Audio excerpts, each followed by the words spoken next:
welcome back to Chilling with Jazz on the podcast. Oh my God, I know. It's been way too long, and I am so sorry about that. It's been, I think, 2 weeks now. I just got a new job, and I work a lot of late nights. So my sleep schedule and my body is trying to adjust to that idea, which is, it's going good. Everything's going fine, but it's a little exhausting, okay? So bear with me. I am so sorry about that. Also, seasonal depression and other things going on with me mental health wise, so I've been trying to take care of that before we get back into this, because I miss doing this. This is amazing. We will get back to our regular schedule as always. So every Thursday at 12 p.m. Central Standard Time, okay, CST, I will post a new episode both on Spotify and YouTube, so you can watch these if you want to. Otherwise, feel free to listen on Spotify. And we will get back to our normal rhythm. I am so excited. So don't forget to follow. And if you're going to watch on YouTube, to subscribe and turn on that bell notification, because guess what? You will get notified every time I upload a new podcast video. That's all you got to do. We're getting back to our regular schedule. Every Thursday at 12 p.m. Central Standard Time. New episode. Make sure you're paying attention. Another thing I really wanted to connect with was I have been talking for the last month now with the first 4 episodes is me adding on to other platforms such as Apple Music, SoundCloud, or other platforms where people can listen. I will do my best. There's a lot of research and a lot of work that goes into that kind of stuff, so bear with me. That is why I do have my YouTube platform and my Spotify, because I know not everyone has Spotify, but I also do know, which is nice, so I know that people can, if they want to still watch or listen, they can go to YouTube and still listen and everything. So bear with me. I promise it will be coming. It probably won't happen until either like in April or maybe May. I just need more time to just work out the kinks. But in the meanwhile, I do have Spotify and I do have YouTube where you can watch and or listen to my episodes. With that being said, I also will post little knickknacks and snippets and fun little different parts of this podcast on my social media, which include my TikTok and my Instagram, which are both JazzyTao21. That way you guys can still go watch stuff. At the end of each YouTube video that I make for these is a screen that shows you my social media links. I will make that longer so that way y'all can go and take a little screenshot and go follow me on those platforms. That way you don't miss a chance when I upload any new little short clips and snippets of this podcast. All right. Thank y'all for your patience. I love y'all very much for all the support. With that being said, let's get into this episode. So, oh my God. We're talking about my favorite thing on the planet. Music. I love music. Okay. If you're watching this and you're on YouTube, I have this really cool music tattoo. If you're listening, just imagine it. It's like, if you know what an EKG is, basically it's a thing that like checks your heart rate or whatnot when you go to the doctor or when you're in the hospital. It has like a little EKG and then it's got the treble clef. It's so cool. It's the coolest tattoo. I love this tattoo. This is the very first tattoo I have. There's more to come. I'm super excited about that. But we'll get to that a different time. Don't worry about that. I love music with every being of me. One thing about music that is very universal, it brings people together no matter what. Now, you'll still get some people that'll be a little anti, basically in the words of Michael Jackson, we are the world. But for the most part, people come together. Music is just that universal, which is why it's so much fun. You throw on some music, people gonna dance, whether you got rhythm or not. Okay, I've seen the most just, I don't even know how to put it. Either way, music is just like, it's just that. It's sometimes it just leaves you speechless, and which is why it's so beautiful and different and unique. And the reason why I love saying that it's universal is because there's so many different types of music, and it's all beautiful. As someone who is part native, by not a lot, but still, I hearing going to like basically like a kind of like um a powwow, hearing that music being played is just like the drums, the just everything about it just is so beautiful. Uh, in different types of movies that we may watch and TV shows, there's the movie scores and the TV scores, and like depending on what kind of movie it is, it can be just very stoic is the best. I don't know. It's like, it's really hard to describe it. I love that it's very universal and it can bring people together. You see music used in weddings, and people have it playing in the background at graduations, proms, all types of proms, dances, homecoming dances, winter formal dances, whatever it may be. It is just such a nice universal language that everyone can basically enjoy if you want to enjoy it. There's some party poopers up in there, assholes. You know who you are. Just kidding. That goes into why we have like the music industry. So the industry to me is one of those things that you're either really really fucking good or you're shitty as hell. There's like no in between. So case in point is like you get people who are one-hit wonders. Now don't get me wrong, I love those one-hit wonders because I listen to their music to this day. You know, I can't even name any songs because I got so many playing in my head, but there's so many different artists out there that come out with like that one-hit wonder, and it's like, oh, it's so good. Now some people choose to do that. You know, they like the idea of not having to constantly keep up with this particular, way of staying connected with everyone in the world and in society. So they're just like, I'm good. I made my song. I made my money. I'm set. Others thought that they were going to go off and do more, but everything else flopped right behind it. And some have a one-hit wonder, but then they come back and they end up, with time and building up their experience and things of that nature, they end up coming back with so many amazing songs. So the industry can be also very unforgiving, because in general society has such a high expectation of people who are not only just in musicians, but also we see it with actors and actresses and comedians and athletes that, oh, you have to be a certain way, otherwise you're no longer relevant, you're not as good, we don't want you around if you're not gonna do the things that we want you to do.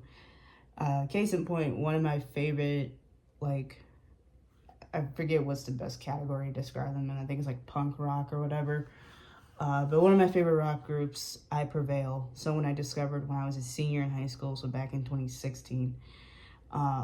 Their first two albums, if you listen to the first two albums that they have, you can tell they were very like, this is what the record label wanted.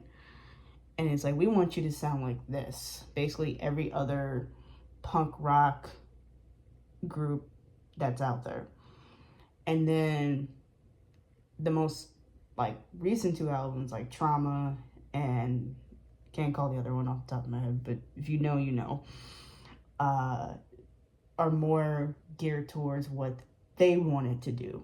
And all their music, because I have listened to every single album, sounds amazing.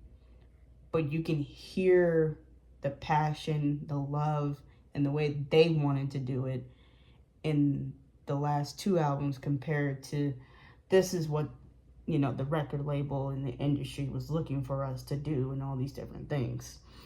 So it can be very annoying. You know, we see it with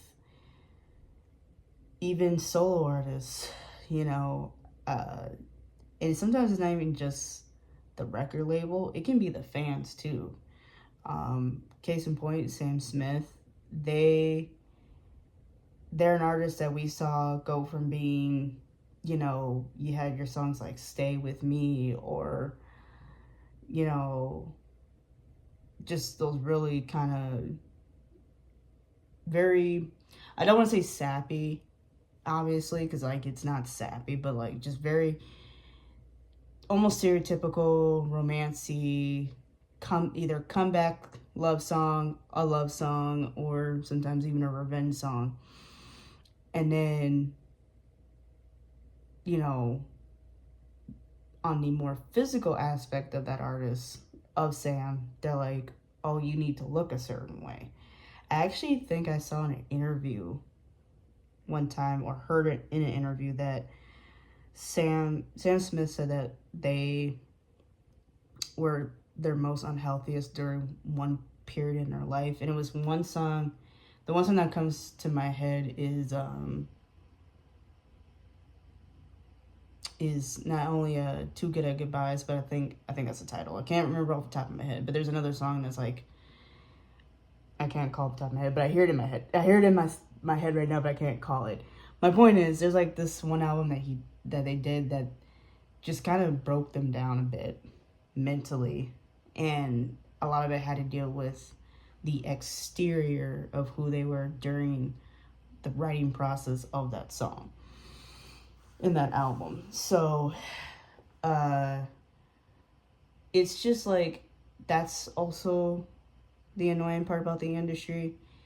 And that's why I look at being famous is very double-sided, and especially in the music industry, because it's like the moment you steer away from one thing and move into something else, or you do things that are healthier for you and better for your lifestyle, people, the critics, the fans, the record labels, all of them are very critical of how you handle it and how you do those things. And it's like, why though? Like, this is not your life, this is my life.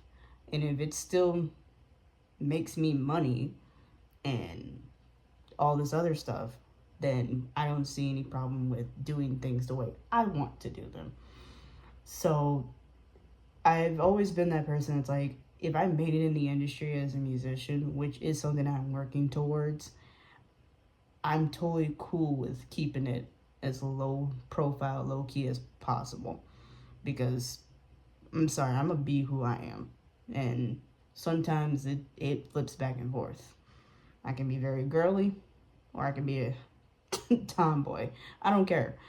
And there are gonna be days where that happens, and sometimes my music might reflect that. I can be like, oh my god, I'm in love. Next minute I can be like, fuck that asshole. Like, you just never know what could happen. So the industry to me is one of those things that it can be a really good thing, but it can also be a really bad thing. And there are the positives. Like, you have your different genres. You have country, and country gets broken down into its genres. You got rock, it also gets broken down into its genres. There's like little mini genres of the bigger ones. And so you have country, you have your rock, you have your pop, your punk, your punk rock, your punk pop, all those, just the R&B, just everything you can think of under the moon and the stars. So it's like, there's something for everyone, which is why, going back to the beginning of this whole thing, is music is universal. There's always going to be music for someone. That's why I always laugh with the halftime performances. What I mean is, I usually to always love every halftime performance that I watch. I've been watching them since the day I can remember. I've been watching football for a very long time, okay? Long time. And there's only been a few halftime performances that I'm not a big fan of, but everyone else, great. I love it. You know, some people are like, oh, like my favorite was when Shakira and J-Lo did a halftime performance. God, I think it was 21, 22. I can't remember off the top of my head. They were like, oh, that was, the comments of all those Karens talking about they're being too prerogative and everything with their outfits and them shaking their beautiful bodies on national TV, or whatever it may be. I don't think I've yet to seen a country artist do a halftime performance. We have seen like rock groups do it. I think if I remember correctly, one of those years, one was like Red Hot Chili Peppers. There's another one that I can't call off the top of my head. We've seen Prince do it, Michael Jackson, Beyonce more than once. We've seen Justin Timberlake, Rihanna. I mean, you name it. And just recently, Kendrick Lamar featuring SZA, and that also got backlash. But there was also a message in that halftime performance that most people weren't even. You weren't paying attention. I'm sorry. You didn't notice the message. Which is why, once again, music is universal and amazing and beautiful and can bring people together, and the right people together. Because a lot of the times music tells stories and has a message through them. And if your music can do that, hey, you're doing something right. Now, most, sometimes artists, they'll make an album and there's not a whole lot of meaning or stories behind it. But a good handful of songs out there that we enjoy are lucky enough, music that we can relate to, which is really nice. So yeah, the industry has the breakdown of just all the genres, and it's a little mini genres, different artists that everybody and their mama can enjoy. But outside the industry that we see, that for a lot of artists that we have seen, some of their music careers started in things like classroom band. Now, that's why I like to applaud those arts in the music arts in school. And there's, for I say the last decade or so, there's been so much talk about schools trying to remove performing arts out of their school because it's, not all that or whatever it may be. And it's like, no, you'd be surprised how many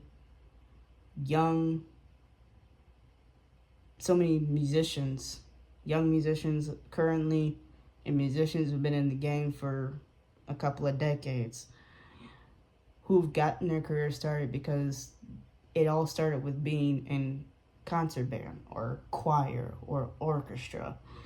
And they're like, I really love this. I see myself doing this one day. Whether they continue on that instrument or they decide to switch it up and be like, I want to write music, whether I'm a music producer, a songwriter, whatever it may be.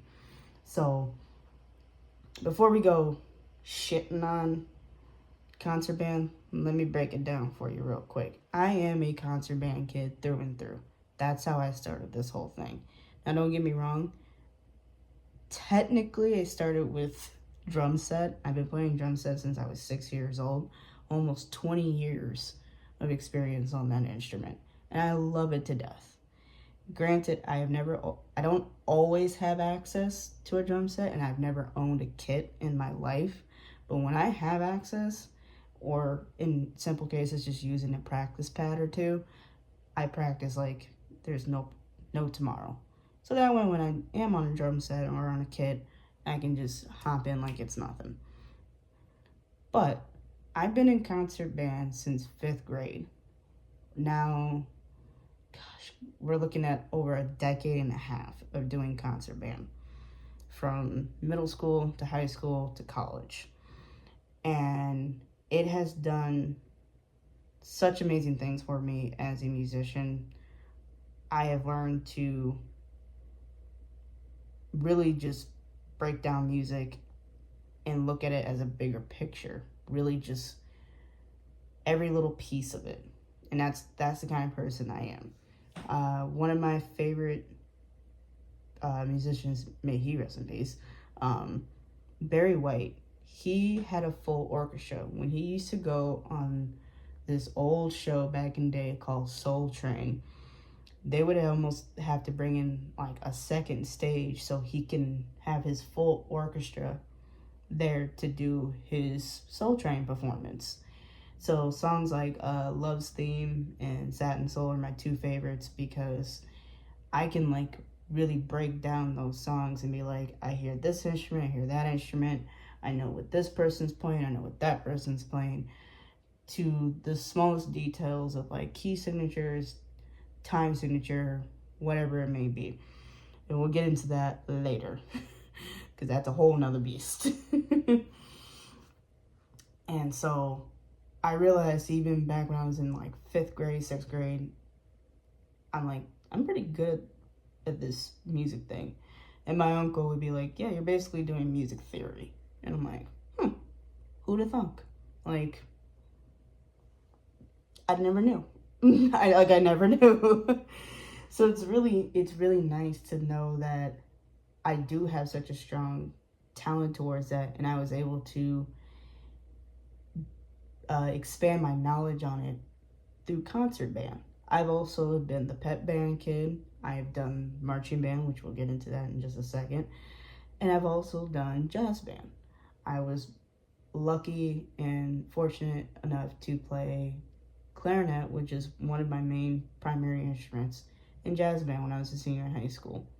And I wouldn't change it for the world. And now, as a 25-year-old, I get to learn how to play alto saxophone. Granted, I am teaching myself. It's a lot of work.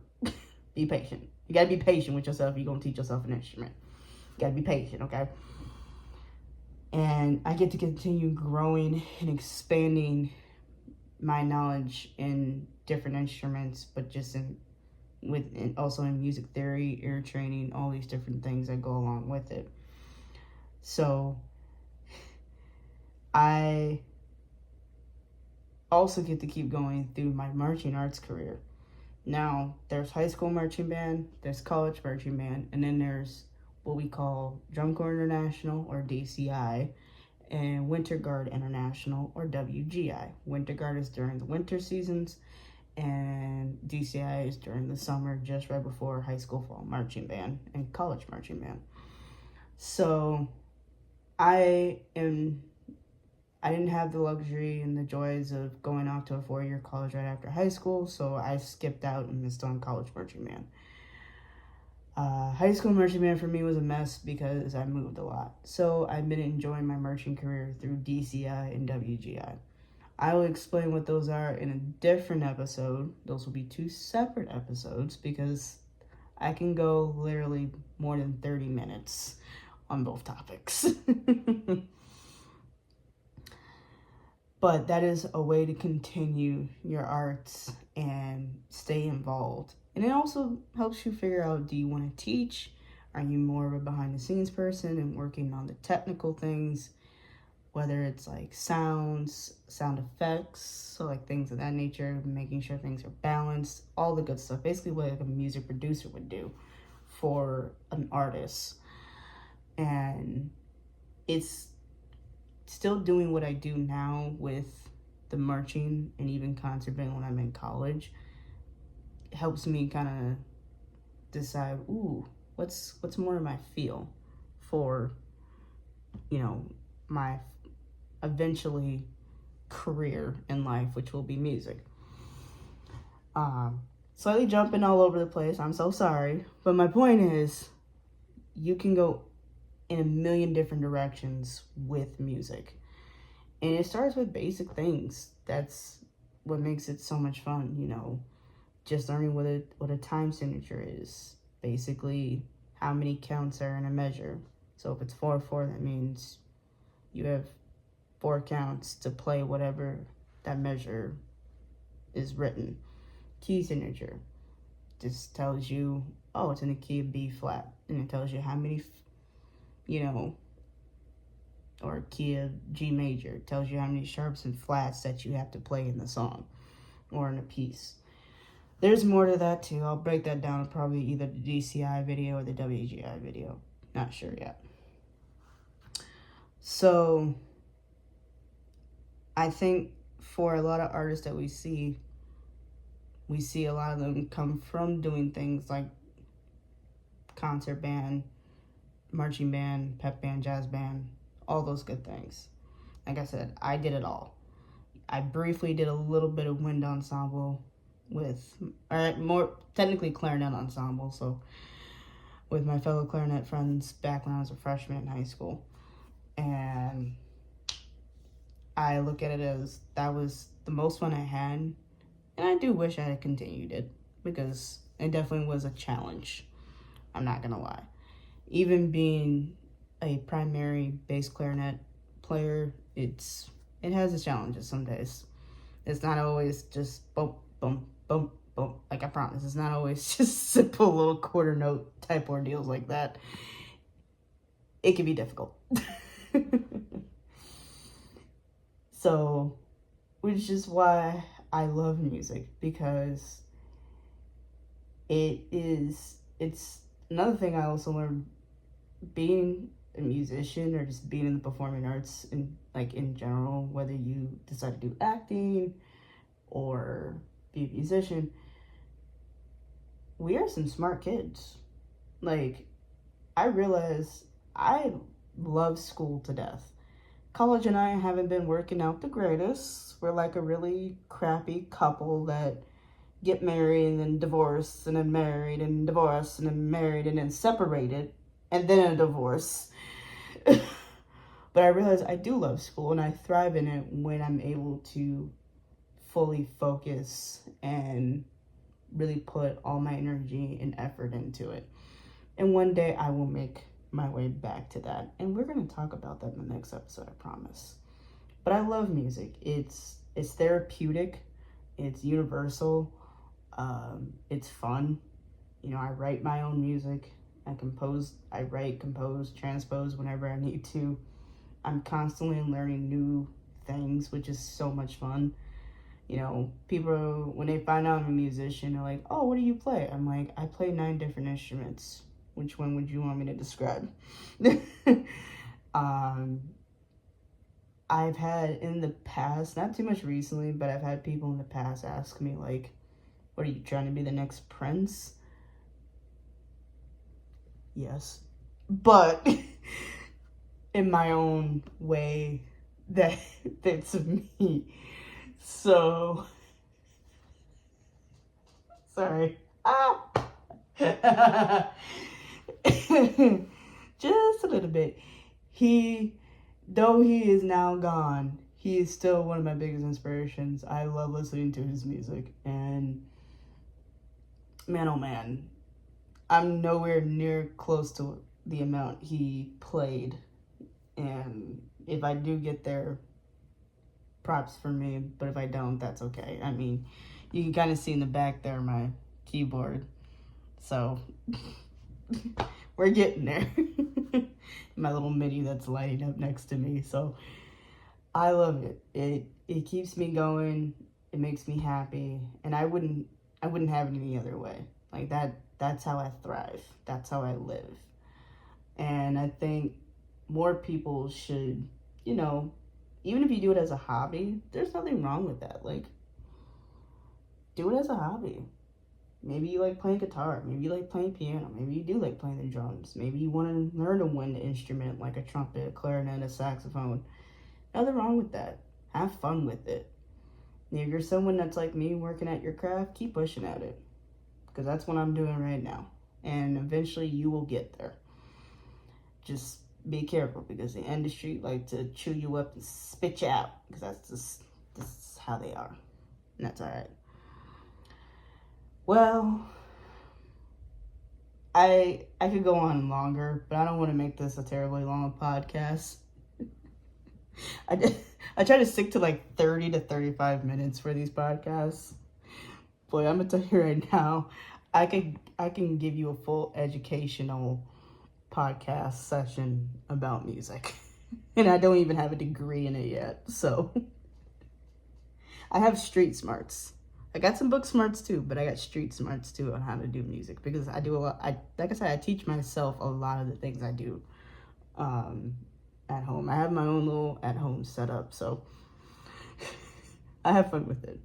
With that all being said, don't forget to follow, subscribe, turn on the notifications. That way you get notified every single time I upload a new podcast. 12 p.m. every Thursday, Central Standard Time. I'll let you guys know if I take another hiatus. I didn't warn y'all the last time, but we are back for now. You know how life can be. Life can throw curveballs. You never know. Let me know if you want to see other things going on the YouTube channel. And let me know what ideas you have for the podcast. I already have a bunch of episodes lined up, but I'm always down to do some, like, take some suggestions. So just let me know. Leave a comment. Okay? Be like, I want to talk about this, talk about that. Let me know, because I'll talk about it. I'm always open for anything. And if you want me to do like a part 2 to the music podcast, I'm down for that too. Because like I said, I can go forever and forever. I hope y'all have a beautiful day, night, wherever you may be. Sorry for all the clanking in the back. That's my heat coming on. I love y'all. Your girl is out. Peace.